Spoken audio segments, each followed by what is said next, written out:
Baik, Bu. Nah, ini cara memperkenalkan diri, identitas diri seperti halo Esther, nama saya Lailatul, saya berasal dari Palembang, umur saya 12 tahun, seperti itu. Nah, selanjutnya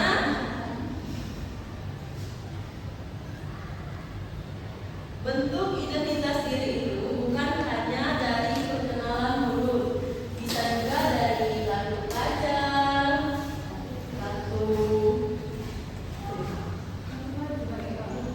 identitas anak, kartu tanda penduduk. Nah, selanjutnya kita lanjut ke materi. Aku, teman, dan keluargaku.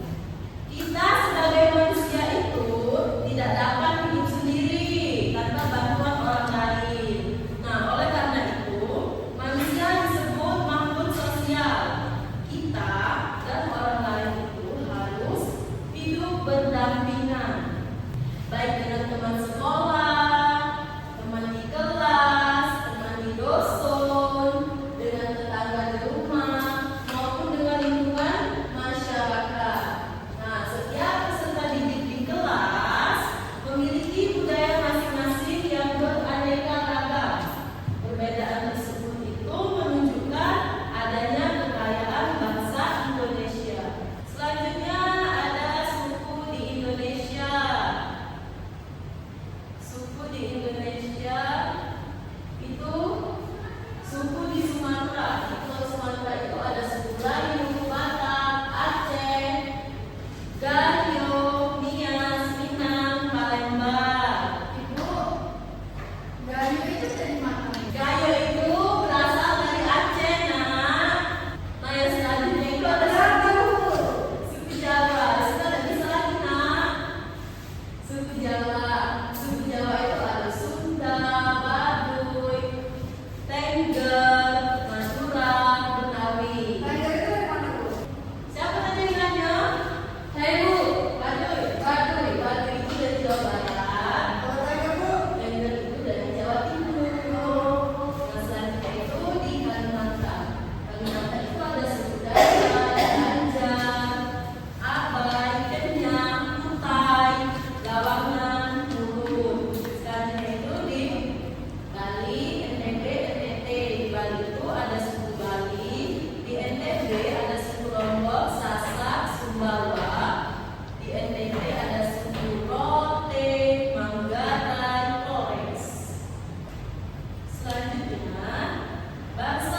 perhatian pada